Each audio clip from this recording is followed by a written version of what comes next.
Bonjour à toutes et à tous. Je suis heureuse aujourd'hui de me retrouver en compagnie de 3 expertes IT. Et aujourd'hui, on va vous parler de numérique responsable et plus particulièrement des enjeux environnementaux du software. Mesdames, bonjour, merci d'être là. Est-ce que vous pourriez vous présenter peut-être Adélaïde? Bonjour, je m'appelle Adélaïde Bouikissi, je suis maître de conférence en informatique à l'Université Clermont-Auvergne et je suis membre du conseil d'administration de INR France, INR qui est l'Institut du numérique responsable. Merci. Audrey? Bonjour à tous, donc Audrey Couty, je suis responsable des équipes produits, notamment les équipes R&D qui conçoivent et fabriquent les solutions logicielles éditées par Visiative. Bonjour à tous, moi c'est Amandine Autier, donc je suis ingénieure éco-conception au pôle éco-conception, Centre national d'expertise en éco-conception et performance du cycle de vie, et j'accompagne les entreprises dans leur démarche d'éco-conception de services numériques. Merci beaucoup. Alors pour démarrer cette table ronde, je vous propose qu'on commence par définir ce qu'est le numérique responsable. De quoi parle-t-on quand on parle de numérique responsable? Adélaïde, si tu veux bien commencer. Alors le numérique responsable, c'est déjà une thématique émergente du numérique qui vise à réduire l'empreinte environnementale et sociale des nouvelles technologies de l'information. C'est un domaine qui engage en fait tous les acteurs en fait de la structure, puisqu'en fait derrière cela, dans la mise en place en fait de cette politique, on intègre la question des achats du matériel, la question de la production des services, la question de la relation client. Associé en fait au numérique responsable, il y a 2 pendants. Il y a le Green IT et l'IT for Green. Donc le Green IT, c'est en fait comment on va mettre en place des solutions qui vont être moins énergivores, plus sobres d'un point de vue logiciel. Et l'IT for Green, c'est comment on mobilise les technologies numériques au service de l'environnement. D'une manière générale, en fait, le numérique responsable, c'est vraiment un changement de posture. C'est aussi l'idée, en fait, que l'on va passer avoir une posture, en fait, de sobriété numérique, qui va engager tous les collaborateurs en fait de la structure.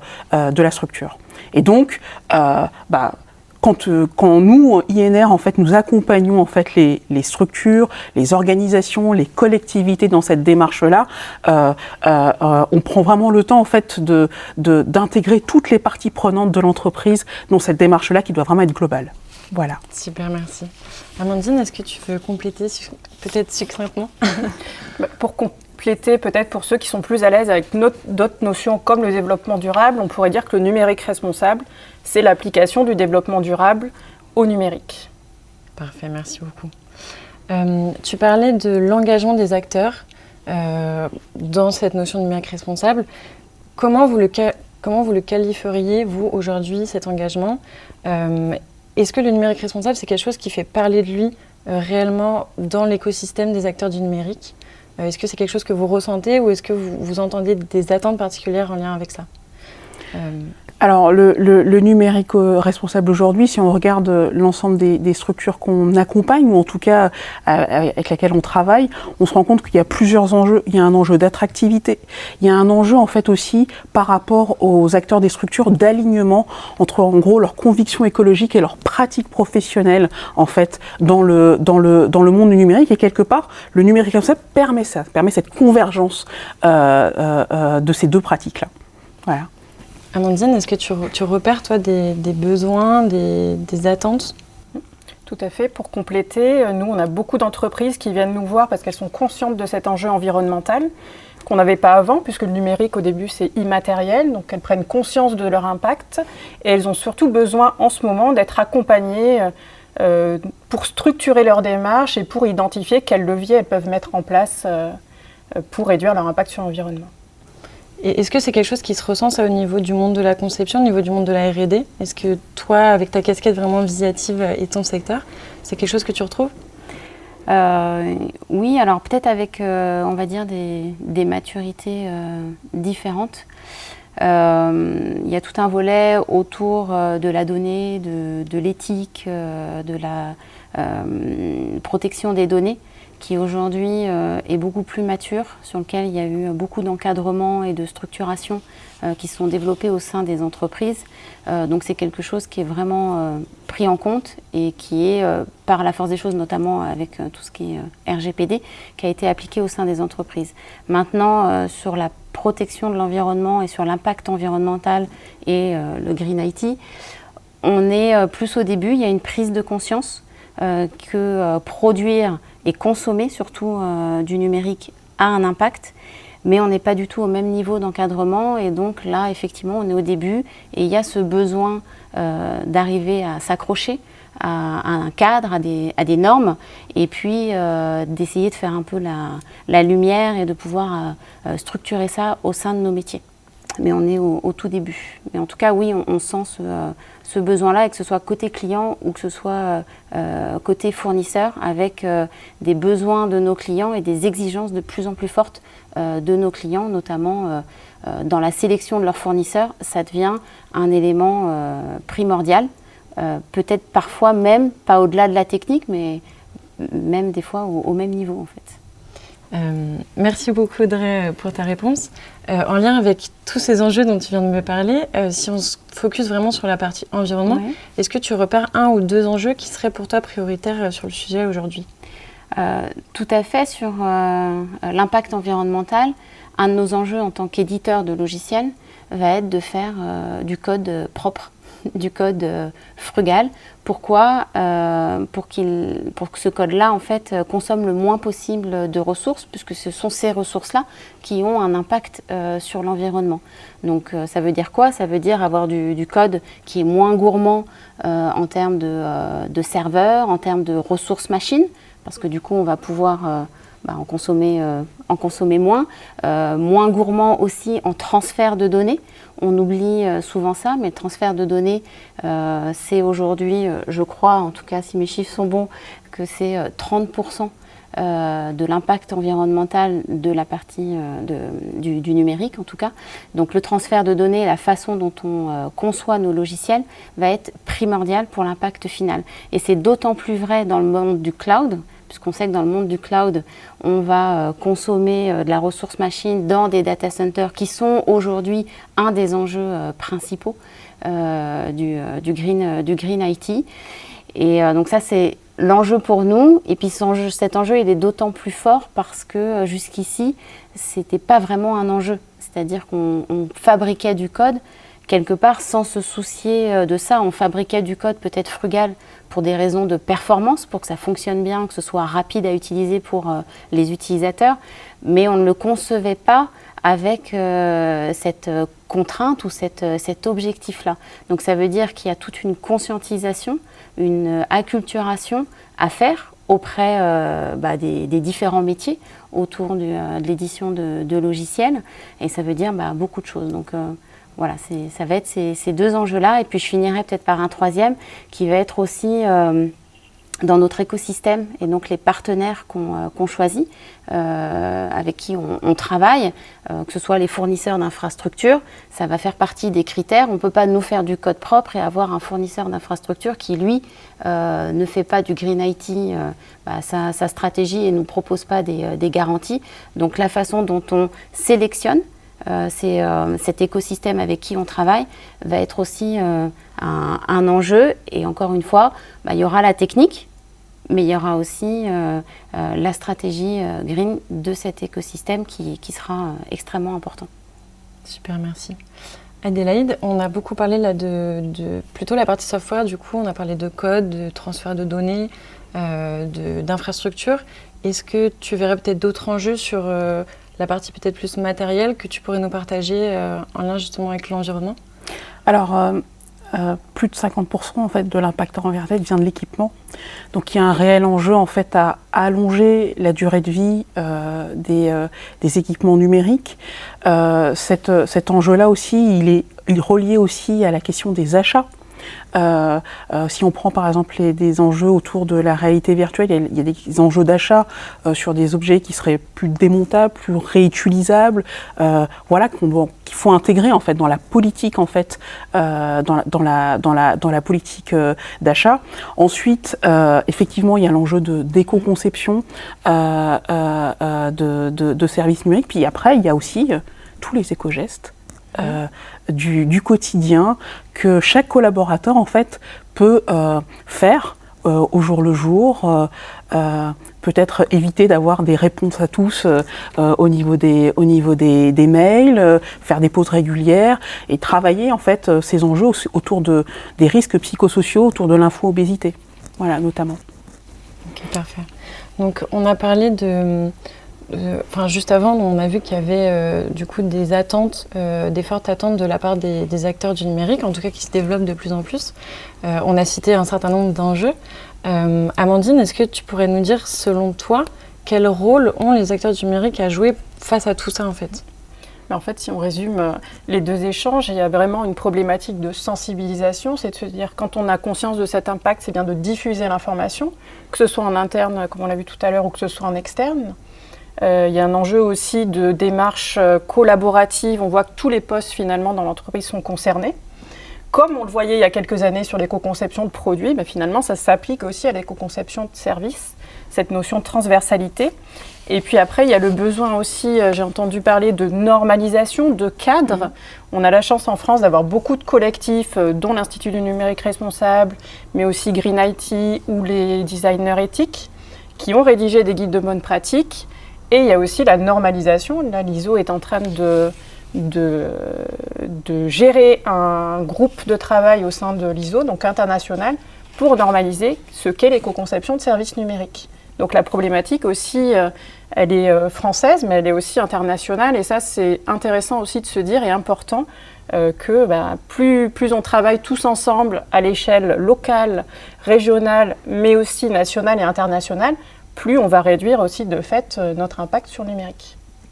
Et est-ce que tu pourrais nous donner des applications concrètes que toi, tu as pu voir justement parmi tout ce qui est fait, que ce soit en France ou à l'international, comme tu dis? Est-ce qu'il y a des choses qui t'ont marqué, que tu aimerais valoriser, en lien notamment vraiment avec cette partie software, si on peut aller un peu plus vers là maintenant? Est-ce qu'il y a des choses que tu voudrais partager en lien avec ça?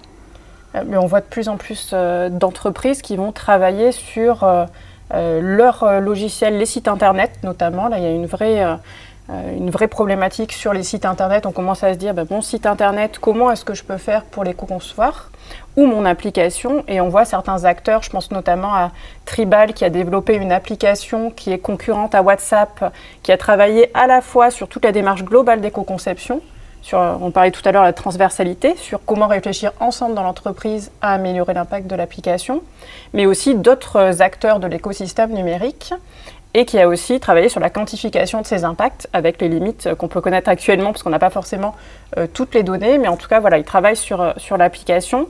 Les éco-gestes aussi, quand on a l'application, ça, toutes les semaines, on a un petit aussi éco-geste qui est relevé, donc en tant qu'utilisateur, on peut se dire, tiens, qu'est-ce qui se passe?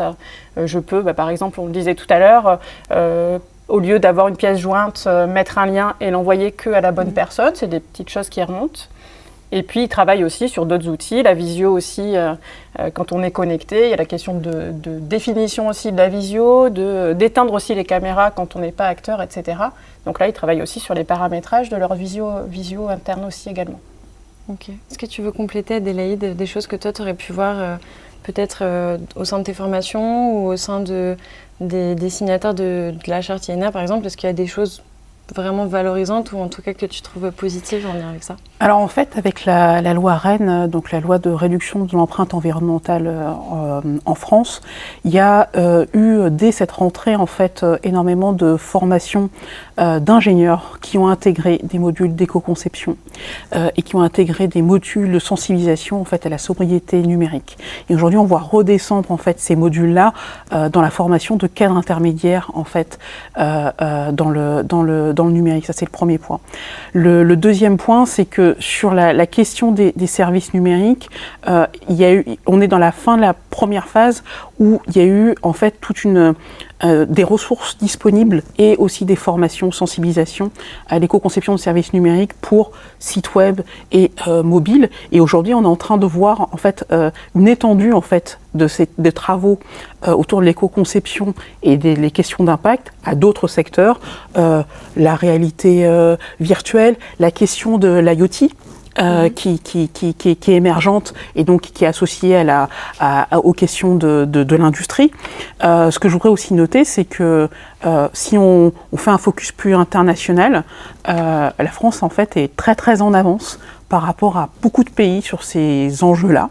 Voilà, ça c'est une première chose. Et la dernière chose aussi que je voudrais rajouter, c'est que derrière tout ça, il y a aussi un enjeu de souveraineté numérique qui est extrêmement fort et qui a été rappelé à maintes fois par les instances nationales. Voilà. Merci beaucoup. Audrey, est-ce que tu te retrouves dans ce qui a été dit? On a parlé de plusieurs applications en lien avec le software.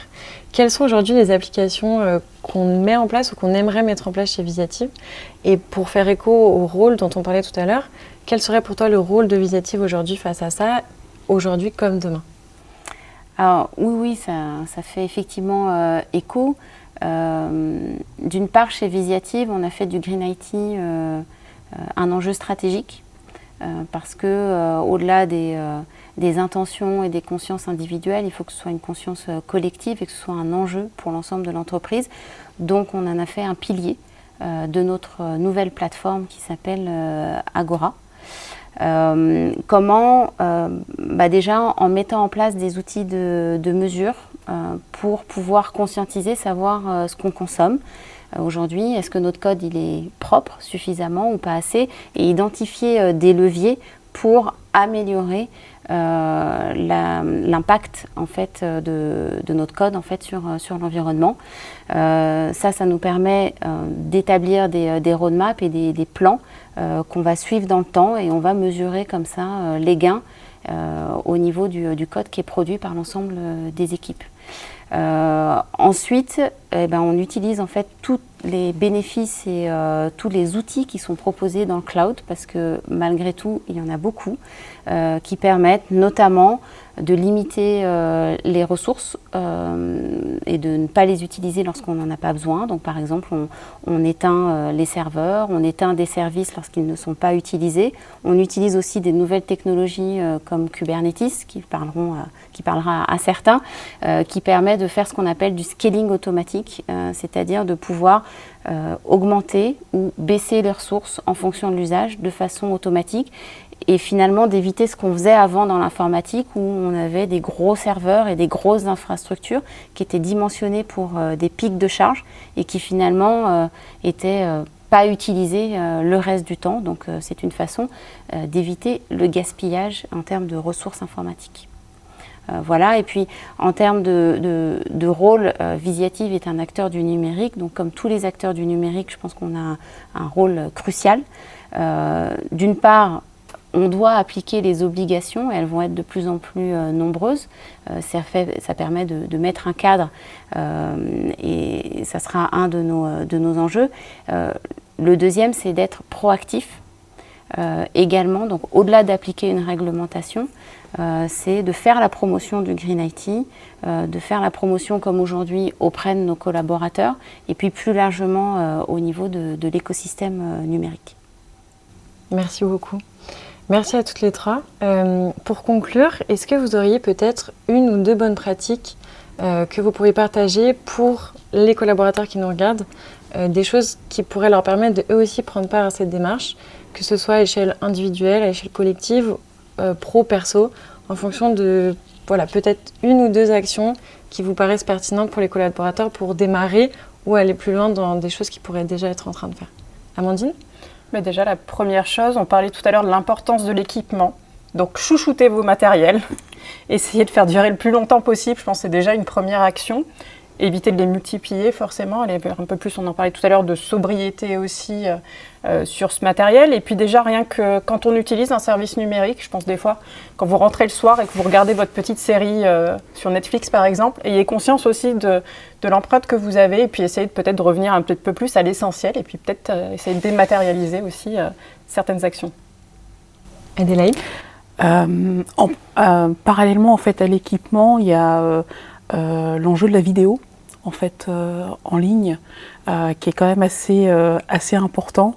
Donc j'ai envie de dire prenez conscience en fait que visionner des vidéos en ligne a un impact assez conséquent. Ça c'est le premier point.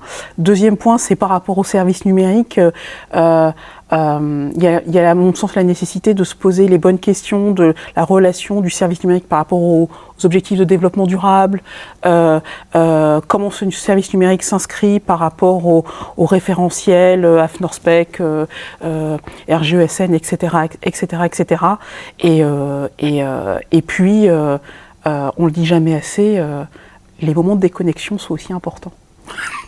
C'est un bon message, je pense. Audrey ? Il y a déjà beaucoup de choses qui ont été dites. Moi, je dirais que le premier point, c'est peut-être de se dire que le numérique, même si c'est immatériel, c'est un consommable comme un autre. Et aujourd'hui, à titre personnel, on applique tous dans notre quotidien la sobriété. On se pose des questions sur nos déchets, sur ce qu'on consomme, la nourriture, sur beaucoup de choses. C'est pareil pour le numérique, donc on peut appliquer la même chose.